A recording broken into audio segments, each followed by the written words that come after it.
Baseball for your first totally legit or calling the cops spot. I'm your host, Charlie Smith. You can find me on Twitter/X at Smith_MLB. My co-hosts for this one are going to be Doug Aitchison at DAitchison23 and Chris Felico at Saved by Grace without the E in saved. If you want more Bastards of Boston baseball content, check out bastardsofbostonbaseball.com. The Boston Red Sox have won back-to-back games against the Milwaukee Brewers, finding ourselves 3-3 over our last 6 and improving to 4-8, which sounds like a weird sentiment. And I think it's the second time we've mentioned that already, where it's not really a great record. We're still one of the worst teams in baseball, but somehow we managed to take a series against Milwaukee. So totally legit or calling the cops, a little bit of a tongue twister for me, always has been. The way this works is if you agree, you believe this is totally legit, or you can say you don't agree and you're calling the cops. So the first one, Sonny Gray finishes the season as your clear number 2 for the Boston Red Sox rotation. Doug, totally legit, or are you calling the po-po? Totally legit.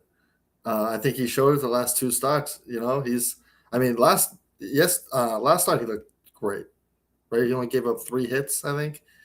He looked really good. He got big strikeouts in some spots where he was in some jams, and I just think he's veteran enough to when people are struggling, he's a veteran enough to find his way and kind of set the ship. And some of his teammates have already been talking a lot about, maybe he's filled kind of that Bregman role of being a leader and helping kids along. And I think he's gonna. It seems like he likes being here so far. And the first start was definitely shaky, but the second two, I mean, he's looked really good. 2 really quality starts, and it's more than you can say for anyone else, maybe except for Early. But I think that's totally legit. I think that's where he's going to end up. Chris? Whew. A month ago, I would have called the cops and waited for them to come pound down the door. I'm leaning more towards legit, and it's more of an indictment on the Red Sox rotation at this point. I don't trust Bayo. Ranger Suarez has not shown us anything to deserve the contract that he's gotten to this point. I know it's early and that might be unfair, but I'm just calling it like I see it to this point. I also recognize that the Boston Red Sox and the lineup that he has in front of him is not the Philadelphia Phillies. And that might be playing a part in it, knowing that you got to be perfect every time you go out on the mound.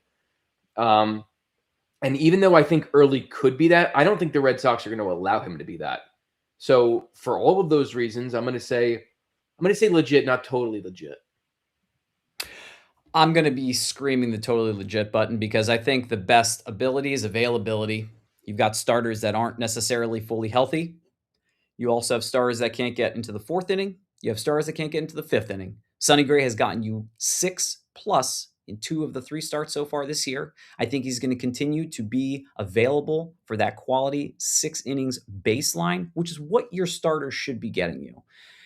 Personally, I don't think you're a number 2 or number 3 if you can't get 6 innings. Ranger Suarez has yet to do that. Brayan Bello hasn't done it. Conley Early got us into the 5th, but that's it. Until you're getting a 6 consistently, like that shouldn't be something that you strive to get. That should be the baseline. Your reliever shouldn't be pitching more than 3 innings in the game. That's like because you had a bad start. You had to only go 6 innings. I expect you to go 6+ every 5 games. That's an expectation. Garrett Crochet, his baseline, probably 7 innings and 100 pitches. He had 107 and I think 93 were the last 2 weeks that he ended up, or last 2 games rather. He's averaging 100. So I expect 6 innings baseline for your number 2 through 5 or 2 through 4 at least. Your 5 is probably like a whatever guy now because the rules have changed and baseball's different now. But your number 1 guy should be getting you 7. Number 2 and beyond, 6+. So Sonny Gray consistently doing that. I think that's totally legit. Second one on our hit parade. By year end, Marcelo Meyer ends up being the superior prospect and reclaims his number 1 status or status, however you say it, over Roman Anthony. Is that totally legit, or are you calling the cops, Doug? I'm calling the cops on this one, but I actually think it's going to be pretty close. I think Marcelo's looked great, especially in the field. He's looked really good. I mean, turning his double plays, he's looked really good. He has a really good arm. He has really fast release. But I still think Roman is he's struggling right now for sure. I mean, besides the in the field throwing the ball stuff, he's struggling at the plate. But I think he's going to come out of it. I still think he showed in the World Baseball Classic he can be a guy and he can hit with the best players in the league. And I think he's going to come out of it. I think he's just having a slow start. He's a youngster player still, but I definitely haven't lost any faith in Roman. And I think at the end of it, he'll be one of the best hitters in the league. I honestly, the best hitter on our team with Willier. And I think Marcelo's going to have a great year, and I'm a big Marcelo guy. But I think Roman will still edge him out at the end of the year. Chris? Similar take to the first one. I think I'm somewhere between. I'm probably leaning actually more towards legit. I mean, it's no secret. I've never been huge on Roman Anthony. It's not that I don't like him. It's just I think it's the fact that he's been so highly touted since he overtook Marcelo Meyer, and I just haven't seen the power to this point. He's shown flashes of it, but it's not consistent. I do agree with Doug. I think he's going to get out of the hitting slump. But even if he does, if he just keeps projecting the player that he's been to this point, he's going to be a singles machine, and a double. But he doesn't have the defense that Marcelo Meyer does. And I think similarly to my first take, I don't know if Alex Cora is going to allow this to happen because he's stupid and he refuses to let Marcelo Meyer bat against lefties, even though he's had 2 at-bats this season. One was a hard fly out to center field, and the other one was a home run, and it was a clutch home run. And what I can say is out of the 2 of them, in the limited amount of at-bats that Marcelo Meyer's had in his tenure with the Red Sox, he has shown more of a propensity to be a clutch hitter. Roman Anthony, to this point on the Boston Red Sox and in the World Baseball Classic, has not. And that may be unfair to this point because he's somewhat limited to this point, but he also doesn't have Alex Cora to this point holding him back. Although defensively, it is, that's going to keep him out of the lineup or at least limited to DH if it continues to be a struggle in the outfield, which I don't even know where this came from because I feel like we weren't dealing with this last year. So again, I'm not going to say totally legit, but I am actually leaning towards legit. I do think that Marcelo Meyer can overtake Roman Anthony by year end if given the opportunity. I actually am calling the cops on this one, and I'm like the first one screaming, slamming that button for calling the cops. Availability is your best ability here, and you have not been able to show us that you can be here for a full season, whether it be at the minor league level, and you're going to find out the major league level. It's kind of like that movie, was it like Unbreakable or whatever it was with Samuel L. Jackson? The guy's like brittle boned and whatnot. Mr. Glass. Yeah, Mr. Glass, that guy. That's sad to say about Marcelo. I don't think that's obviously it's an exaggeration, but Marcelo Meyer, outside of that arm, I would still trust Marcelo Meyer, who's drawn more walks than Marcelo, has had more pop in the bat than Marcelo, and I just don't think that a couple of really bad plays, and let's be honest, the play from left field where it bounced, 6 times it feels like, and it wasn't pretty. We all agree. And I think that every team has had an outfielder. Maybe it was, a little bit of nerves there too, because he knows the pressure is on for him this year. I don't think that Roman Anthony is going to just forget the pressure is there, because if you had all these superstars around you, no one's really looking at you because you got stars around your entire team in the rotation, in the bullpen, all around you in the infield, the outfield. You don't have that in Boston. You have Garrett Crochet, maybe Sonny Gray in the starting rotation. You got Aroldis Chapman, Garrett Whitlock. That's great. You got 2 and 2 there. But as far as your infield and outfield is concerned, your best hitter so far is someone that isn't considered your star player, isn't even considered your top 2 or 3 star players. Roman Anthony is, and he's had less than 150 career games in Major League Baseball. He's not played a full season, right? Neither is Marcelo Meyer. And for that reason, I struggle to think or consider that one of them is going to be able to outclass or outshine the other one. You could be right one way or the other. You can Charlie, can I ask you a question? Absolutely, please. Who was better in the playoffs, Marcelo Meyer or Roman Anthony? Trick question. Roman Anthony did not play in the playoffs. You're talking about last year? Yes. Yeah, no, I'm talking about right now though, because if we No, talk about I last know, year, but I think my point is, and a little bit of pushback is that I get Marcelo Meyer's history has been injured, but Roman sure, Anthony didn't even play a full season last year, and he missed the most crucial part of the season. right. That's a fair point. I understand. I'm saying that right now, as far as Cloud is concerned, if you had to build your team around one of those two guys, who would you rather build it around? Neither. But if I had to, That's tough. That's hard. um, I would still want to build it around Roman Anthony. yeah, Yeah, in I would perfect still. situation, I think it's Roman Anthony. But right now, this moment, I'm not going to lie, I would say Marcelo Marquez is the defense. To me, Okay, I understand. He's a I don't prettier see defender. them. There's no question. Yeah, that's the No difference question. for me. And he does seem to be at an elevated level of comfort at more than one position and not having had played that much time, which I think you're absolutely right on.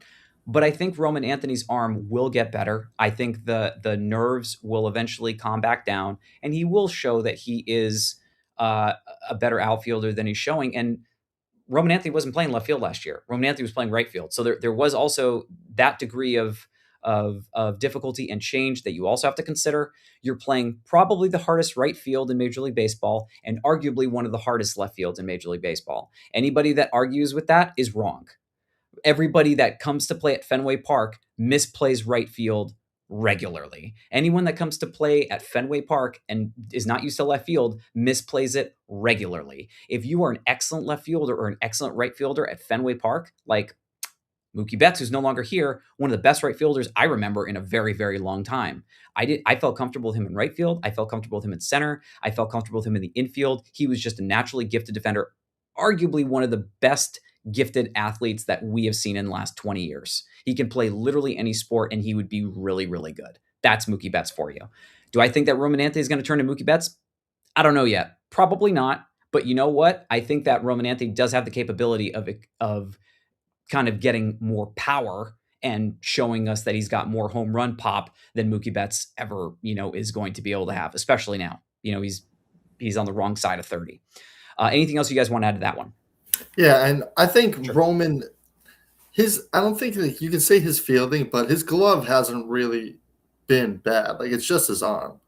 Like he's not really not out there like making, I like agree. catching errors, making He's field had errors. moments last He's year had in some right moments, but field he's a where young it's not player. Right. I mean, But who hasn't as a rookie?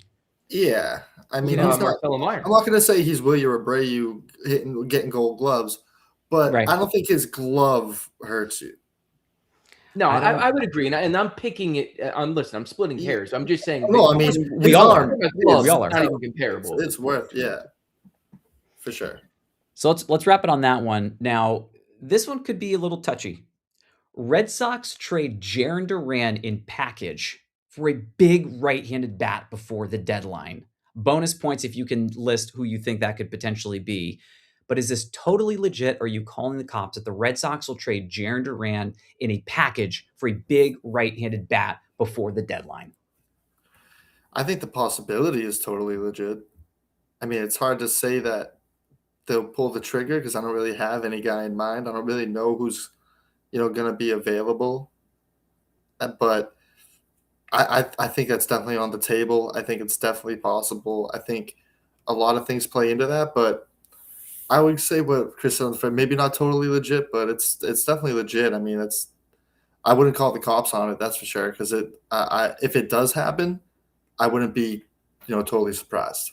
I just don't know who this right-handed bat we're gonna get. If you give me some names, maybe, but yeah, I mean, it could definitely happen. Chris? I'm going to say I wouldn't be shocked if he was traded. I wouldn't expect it to be a big right-handed bat. Yeah. To me, like the fact that Breslow has kind of like sat on his hands with this for 2 off seasons and then 2 in the middle of the season trade deadlines, and his value has gone down. And now we're diminishing his value because we're not even starting him every day. Like he went from a 7-WAR player to a 4-WAR player to now I don't even play every day WAR player. So I wouldn't be shocked if we traded him. I certainly wouldn't expect a big bat unless it's a package that also includes an early, a Tolley, and some other prospects to really like raise the ceiling of the trade package. But so I guess I'm for a big right-handed bat calling the cops. But as far as trading him before the deadline in a trade, totally legit, because I mean, it kind of seems like it's foregone conclusion at this point. Yeah. I'm calling the cops on this one. I don't think there's a path in which the Red Sox trade. I mean, here's the thing, because numbers don't lie, people do, right? The last 2 years, Jarren Duran has been a pretty solid player. Like a couple years ago, obviously served a 1-game, you know, suspension for inappropriate language towards somebody in the stands, which, however you feel about that it was not the appropriate response. I understand that he was jarring and probably was annoying Jarren, and Jarren has admitted that he didn't mean to say that, and it was an unfortunate moment. And I'm still a Jarren supporter, and I will stand behind him. 2024, he played 160 out of 162 games. 21 homers, 75 RBIs, hit 285, stole 34 bases. The following year, 157 out of 162 possible games, 16 homers, 84 RBIs, 5 less homers, 9 more ribbies, stole 10 less bases, ended up hitting 256. The numbers kind of came down a little bit more. We have played 12 games so far. He has already missed 3 of them. So you go from having missed 2 games all of 2 years ago, 5 games all of last year, and you haven't played in 3 games so far in the first 12. You are significantly damaging this man's value by only having him be a DH and having him only available to play in 75% of the games. That's assuming he's played every single game as a starter, right? That's 9 games played. For someone that's not looking, it could be maybe 7 games played and 2 games coming in to be a defensive replacement. But you look at the numbers and 33 at-bats, you're not doing that in 7 games, right? He's had 6 hits. He's hitting a .182. The numbers have slowly come down over the last 3 years. The on base is down. The slugging is down. The OPS is down. His WAR is 0.1.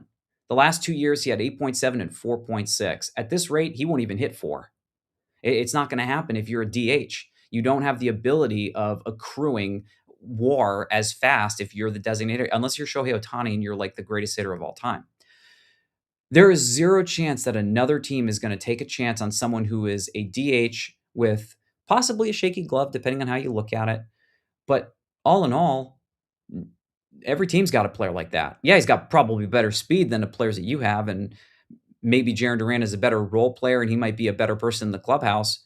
But what's the message that you're sending to other teams if you're not even playing him? And you're not saying that it's for detrimental conduct to the team. So he's not saying anything wrong. He's not doing anything wrong. He's just not playing. So it doesn't matter how you look at it and how you splice it. Jarren Duran's value isn't increasing exponentially game after game. It doesn't work that way if you don't play. This isn't a player that hasn't had the clock start on him. His clock has already started. So that argument is moot. If you're going to try to say, oh yeah, we're going to try and overload to get a power right-handed bat, well, if you didn't do it over the off season and you had months to do it, what makes anybody think you're going to all of a sudden do it now when we're 4 games under 500? We haven't won the division. Some have maybe thought that we've lost it because 2 of the hottest teams in baseball just coincidentally happen to be in our division. I just don't see it happening. You didn't make the trade for months. All of a sudden now we're going to expect that he's not going to be here anymore. I just don't buy it. Anything else you guys want to add to that one? Nope. No. All right. Cora is fired before the end of June. Are you totally buying this? Is this legit, or are you calling the cops on this one, Dougie? I'm calling the cops on this one. I just don't see it happening. Even if we're bad, it's hard for me to believe that will happen. I think for that to happen, it's going to need to be like epically collapse, epic bad, like people revolting, talks in the locker room. I don't think just a bad record is going to get him fired. So I'm calling the cops on this one. Chris? Before June or before end of June, I would call the cops. As far as by season's end, I do think he will get fired. And depending on when that is, if it's before the deadline, then that could also help the case of trading Jarren Duran, because if he gets fired, maybe Breslo's not too far behind, depending on how bad this gets. And you could see someone else trying to at least sell off any assets, and there might be teams at that point that see some sort of value in Jarren Duran. And it also wouldn't shock me. I mean, it's not like the Sox are known for trading guys when their value's at their highest. So I understand everything you said, Charlie, and I would agree with you logically. You don't trade Jarren Duran, but the Red Sox aren't logic. So for that reason, I wouldn't call the Don't Cops. we know it, Chris? Don't we know it? My goodness. So this is interesting. This is kind of like a two-parter, right? Core is fired before the end of June. I believe this is totally legit. If nobody gets injured, right? You don't lose Garrett Crochet. You don't lose Trevor Story again for another freak injury or accident. Roman Anthony completely falls apart, gets sent down to AAA. Willie Abreu continues to hit, and he doesn't completely fall off the planet. If none of that happens, right? None of those guys get injured. They don't fall off. And the team continues to lose. I do think the Red Sox are going to have to do something. And I think Core is gone. And I think not too long after that, Breslow is going to be gone. And it'll probably be Jason Varitek or someone, and I hate the thought of it, Jason Varitek being the interim manager for the remainder of the season before somebody else steps up, because I do not want, I've said it before, I do not want Jason Varitek and manager for the Boston Red Sox in the same sentence. If you, and I've said this multiple times, if you become the manager of a Major League Baseball team, 99% of the time, you do not get to pick when your last day is. You are told when your last day is, and it's usually an unceremonious exit, and it's not fun. I just don't want to see that for Jason Varitek. So for Alex Cora, they definitely love him because, Dougie, I believe you mentioned this. You literally put him on the bench for an entire year, and then you brought him back after a 1-year suspension, right? So you do like him. But here's the thing. You can still like the manager, believe he could be the right guy, but if still everything possible is going wrong, I understand. Alex Cora isn't the person who's making all the deals and signing all the players and making all the trades, but he is responsible for making your lineup.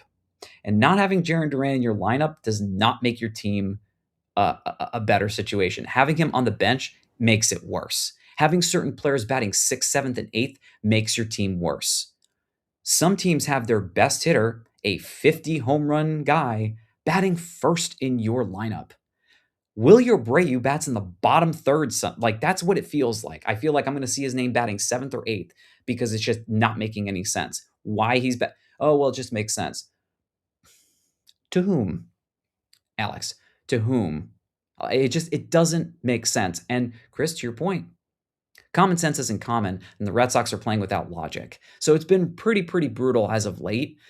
But I think that this, in theory, I think this is totally legit if the Red Sox go on another losing skid. I mean, we're 3-3 over our last 6, but before that, it was pretty ugly. We lost 5 in a row. We were 2-8 at one point. We're the worst team in baseball, 30 out of 30. The next worst team had 3 wins, so we're 1 win behind the next worst team, and we've won 2 in a row. So that's great. You're 2-8 in the first 10, 2-0 in the last 2. That still doesn't tell me that the Red Sox are going to turn it around. Yeah, they might win a couple, but I still think there's a really good chance, because if you look at that schedule all the way to May 17th, go ahead and take a look at it. There are no fun series there. There is no team there that says, oh man, we face the Red Sox. No, it's going to be a great. We're probably taking 2 out of 3 or 3 out of 4 against Boston. And if we split, damn, we just got unlucky. But I don't think we're going to lose the series against Boston. They're just not there, unless Crochet pitches. So Crochet is responsible for 2 of your wins. Sonny Gray responsible for 2 of your wins. Your other starters have not gotten any W's. That's really bad. You need to have 3 out of 5 in order to win. Why? Well, if you win 2 out of 5, you have a variance of -1. So it's math, really. If you have a variance of 3 or a variance of +1, you're not regressing, you're progressing. So that's why you need a third starter. So it's great that you have a 1 and possibly a number 2, like we talked about earlier. But right now, as it currently stands, it's just not.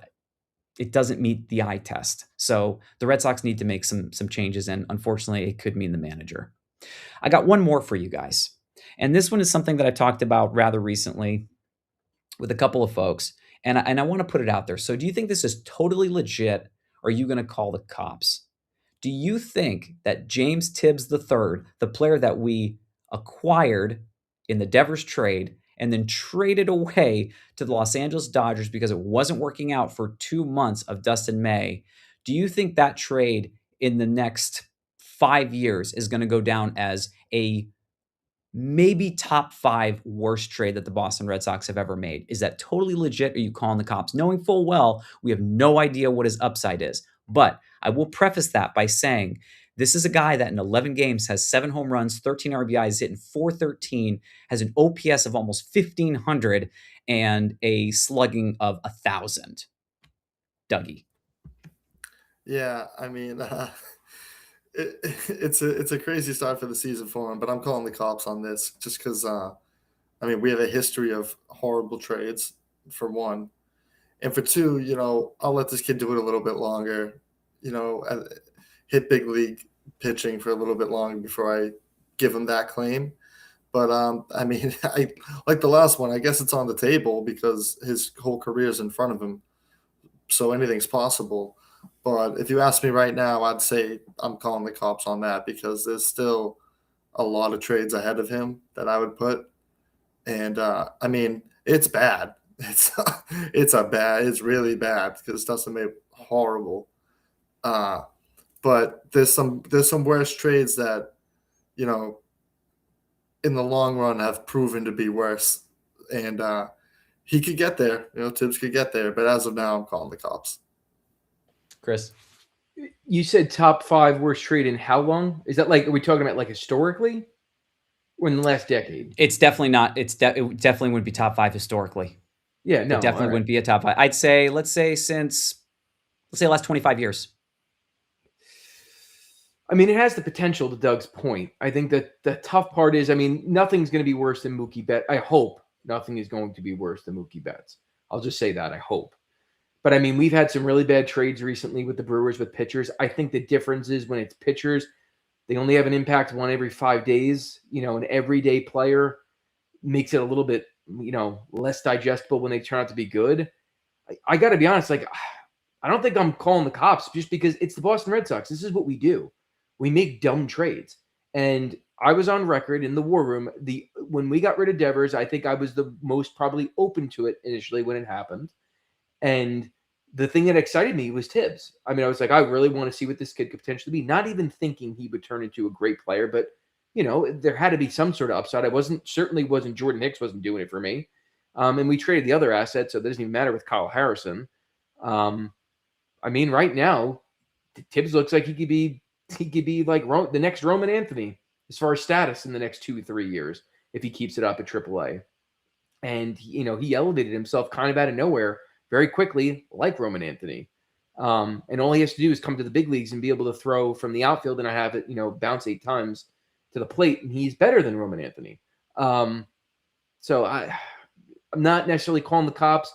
Wouldn't say it's totally legit, but I say it could be pretty legit.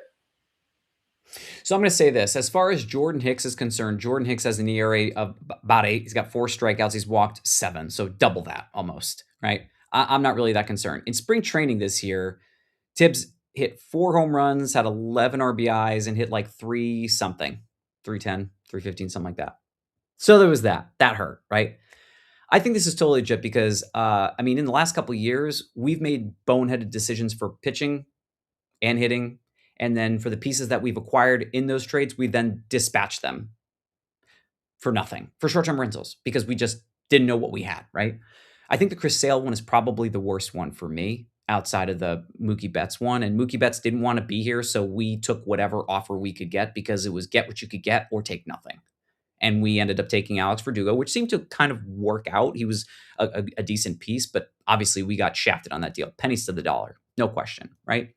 Chris Sale, I'm never going to forgive that one. I think the Chris Sale trade for the Boston Red Sox is what this is ultimately going to be the reason why the Boston Red Sox will be a subpar franchise because of that move. You gave away a player that in the very year he ended up blowing it up completely and got the Triple Crown and Cy Young for a player that you didn't even start and a player that didn't even make an impact on your team, and then you dispatched him anyways. And you paid another team $16 million to get him off your books. You paid him $16 million to play for another team.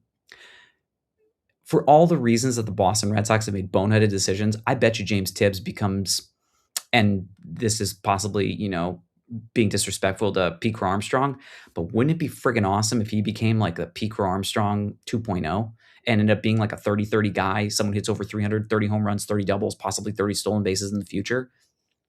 I think that'd be insane. I think it's totally legit because the Boston Red Sox do not understand talent because they're not assessing it correctly. And it's going to continue just hamstringing us. We're going to continue making dumb decisions, and we're a bottom 10 team. Anything else you guys want to add? No, That is going to do it for the Bastards of Boston Baseball. Again, if you are interested in checking out any fun articles, bastardsofbostonbaseball.com is where you can go. Everyone have a great one. Take care.